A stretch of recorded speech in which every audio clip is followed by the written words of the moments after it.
dumb, and you can get them to do anything you want by using the Men are dumb, and you can get them to do anything you want by using the following manipulation tactics. If he tells you he's not looking for anything serious with you, don't go like, oh yeah, no, me neither. Say you do. Just not with him. This will make him feel like he's not good enough for you, and he'll want to be better, and he'll start chasing you. When he asks you about a certain item, like a piece of jewelry or something, giggle about it. Don't give him a straight answer. This will make him think there's more to the story. You can make him feel extra insecure by saying, don't ask questions you don't want the answers to. Find a reason why the two of you cannot happen, like a stupid one. Oh, we're in the same friend group, it really wouldn't be a good idea. Guaranteed he'll want it more. Let me know if you want a part 2. Nope. That would be a waste of time. Okay, so your advice to women is to treat men like women and that will make them crave you, huh? Well, everything you said doesn't work on men. If you tell men that you're not looking for something serious with them, most self-respecting men nowadays will accept your refusal and will leave you alone. They're not about to risk being Me Too'd for the mere prospect of getting some on the regular. Same thing if you tell them that you're in the same friend group. And let's be honest for a second, how many times will a man just ask a woman about her jewelry? Even when making conversation, asking a woman about her jewelry makes for about as interesting as a conversation starter as a man's personal preference when it comes to porridge. This is the kind of stuff that only works when the God Emperor Chadius Tyronius Raerelius uses them against you. And that's because you assume men live in a world where you're their end-all be-all of existence, and that's your first mistake. Your second mistake is fairly obvious. You shouldn't be calling the men you want dumb on a worldwide platform. It just shows that you're disrespectful and you lack the average intellect of your typical garden variety possum. So in other words, you're just a modern woman. You blew it. Capiche? You do know that some men don't commit to amazing, incredible women. Not because there's anything wrong with her, not because he doesn't love her, not because she's doing something that he's turned off by, not because she's not good enough, none of it. All those stories that you play out in your head about why he didn't commit, you do know that sometimes men leave amazing women because they see how amazing they are and they see the love that that type of woman and the devotion and the providership that that woman deserves, and they don't know that they are ready in that point in their life to give it to her. And sometimes that causes them to feel some shame. And so you might get people ghosting or not clearly communicating. Doesn't make it right. I just wanted to tell you that there are other reasons besides you not being good enough, not pretty enough, not smart enough, not blah, blah, blah, blah, blah, that he didn't commit. It's not you, it's me. No, actually, it's not me. It is you. I hate to hit you both barrels, sister, but the reason why I didn't commit to you is because after being stuck in the same room with you for 2 hours, he came to the conclusion, the very logical conclusion, that you weren't worth the commitment. If a man sees a future with a woman, he will put in a gargantuan amount of effort to take care of his woman. He will do everything he can to make sure she's provided for, protected, and happy. But if he's looking at you and regretting the amount of effort put into seeing you naked, then it's probably not because he's insecure. He just realized he had better things to do with his time. Like spending the next week shopping for his backup pair to his backup pair of nail clippers. A self-respecting man should never skimp when it comes to a quality pair of nail clippers. It's just a fact of life, because you never know when you'll need a set of quality nail clippers, usually because you can never find them when you need them. And much like the modern woman, that's an annoyance a man can do without. Because modern women are a dime a dozen. We see them everywhere in life. But a really nice set of Swiss-made nail clippers? Well, that's just the kind of thing that lasts forever. And this is why understanding the differences in masculine and feminine energy is really important. Because for women, oftentimes, if we love you deeply, we're gonna do anything to make it work, right? I bet you are the same exact way. If you're my person, I'm committed. We're gonna get through it. But a lot of times for men, because good, healthy men really value honoring women and integrity and being a high quality partner, they might opt out of partnership and committing to it because they are not where they want to be in their life as a man, and it has nothing to do with you. But if you're an anxious girly, you may have misinterpreted that. So I was just working with a client the other day who has gone through Soft and Secure. She's feeling amazing, very much in her empowered feminine, getting approached very often by these healthy guys. And the last guy she met last week, she's like, he never followed up, and it's so confusing because I thought we had a great connection. And I said, listen, this could have absolutely nothing to do with you. Number one, what's the point of even trying to figure it out? when we don't have enough information, right? Why internalize it and make it about you? This person doesn't even know you. You're boring! You're fucking dull! You have nothing to say! You are a one-hived mind twat waffle!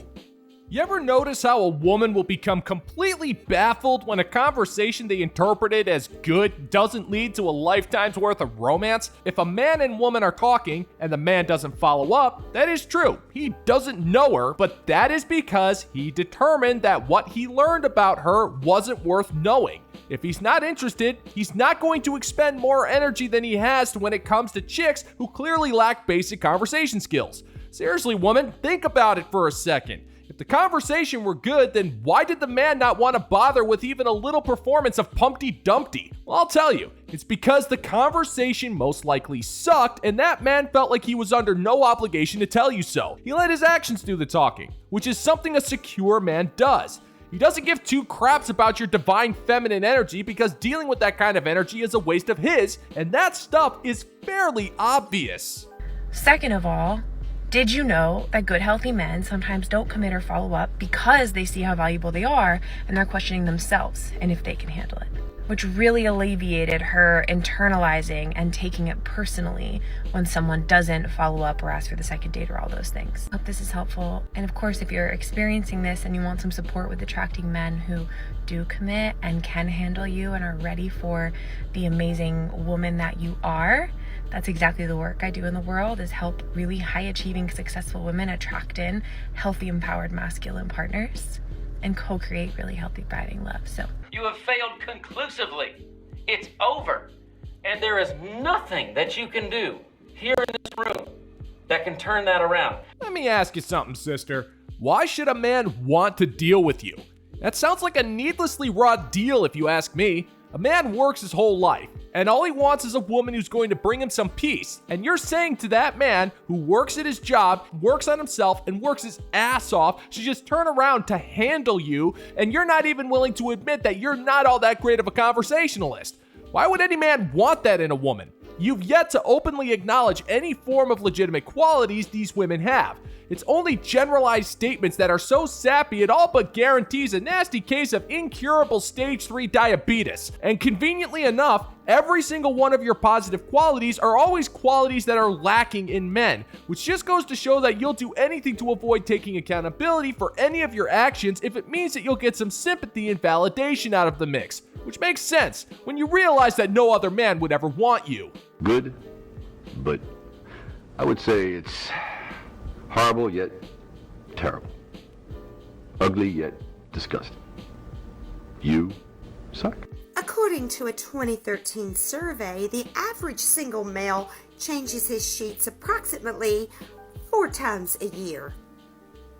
Guys, that's nasty. Change your damn sheets every Saturday. No.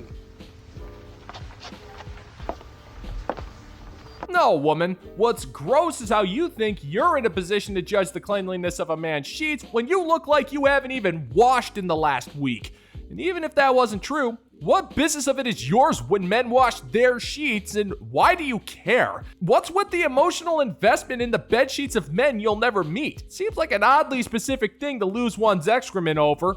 Men will only wash their sheets when absolutely necessary, like when they're obviously dirty, or when it's convenient, or when they're literally trying to wash away the shame they had after a drunken one-night stand with a barroom floozy who was, well, let's just say that the beer goggles were on pretty tight that night and leave it at that. So don't you worry, lady. The sheets are getting washed, but it's not like you'll ever find out. So quit your ranting and go do something useful, like staying off the internet. That sounds like a good plan to me. That's funny because it's so true.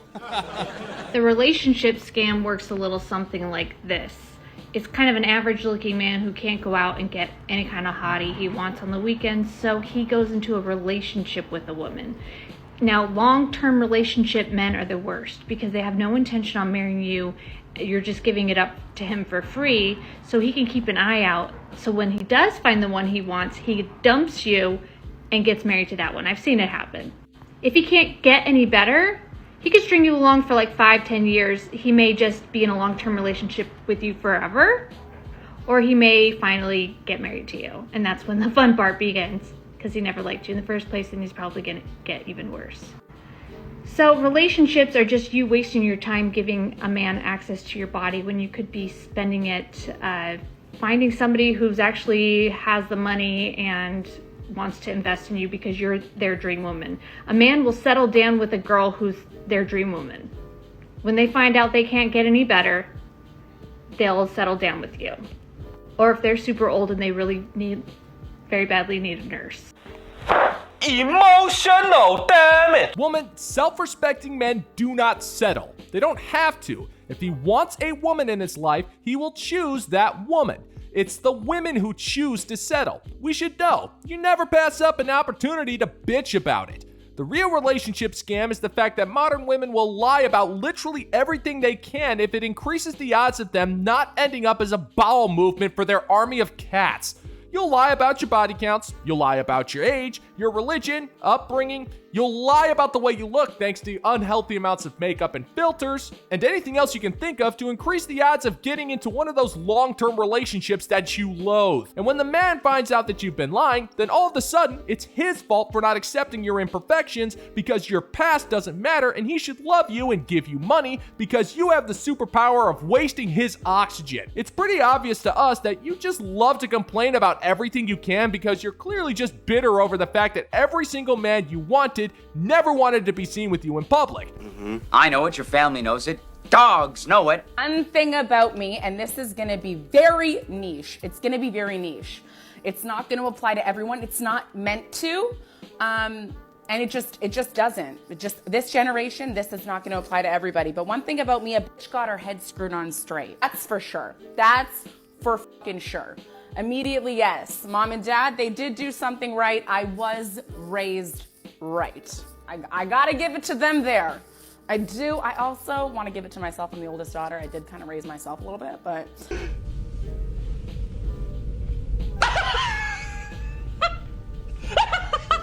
Oh, sure. You're the pinnacle of a well-adjusted individual. Your foul mouth and openly bragging about vague concepts is living proof of that.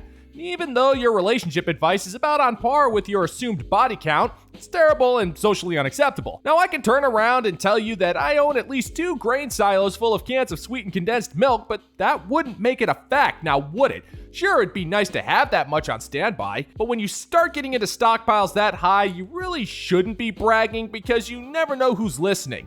Now, to be fair, it's really not the same argument. After all, having a virtually unlimited supply of sweetened condensed milk is actually useful and, when used appropriately, could actually benefit society in a number of ways. I mean, the charity alone could buy me enough karma to stave off a little bad luck for at least a week at that point. But at the end of the day, it's simply not true. I do not, in fact, have an unlimited supply of sweetened condensed milk as far as you know. And even if I did, there would be no need to brag about it. Nobody would really care unless they're really into sweetened condensed milk, and how many people would you come across that would even care about such a thing? See the point I'm making, sweetheart? The point is that your so-called well-adjustment is about as useful as my not having a lifetime supply of sweetened condensed milk. And unlike your claim, mine is actually possible. The priorities, they're in line. They're checked off. The brain cells are working. A bitch knows what the fuck is up. She knows what the fuck it's not gonna be, what it's never gonna be. And the standards are all the way up here. Yeah, I might not be able to do conventional math, but I can add 2 and 2 together. And I know what the fuck it is. Do you know what I mean?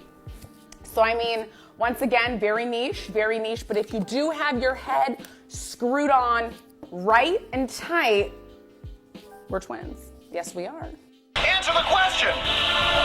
So, are you actually going to display your knowledge on the subject of 2 + 2 there, Toots? You're bragging about how you got it all figured out, but you don't even define what it even is. You're just babbling on and on about how you got it all figured out, but you're too busy referring to yourself in the third person to even solve a simple math problem. Now, if you actually do have everything figured out, then answer me this. Why is it that you're obviously single and apparently unable to speak in a coherent sentence? Seems to me like that would probably be something a woman with her head screwed on right would be able to do. But then again, that could be just me. I'm kind of old-fashioned like that. I come from a time where a lady didn't feel the need to constantly be referring to herself as a female dog for the entire planet to witness, but again, if we're being perfectly fair, that's only behavior a well-adjusted, high-value female would actually display. And she would also have enough intellect to actually prove that she knows the answer to 2 + 2.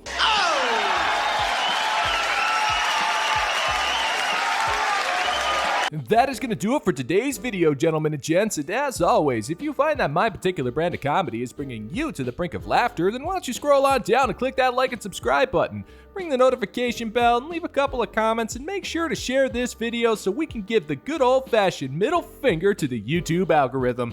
Thank you so much for checking out the new video, gentlemen and gents, and until next time, peace out, homies.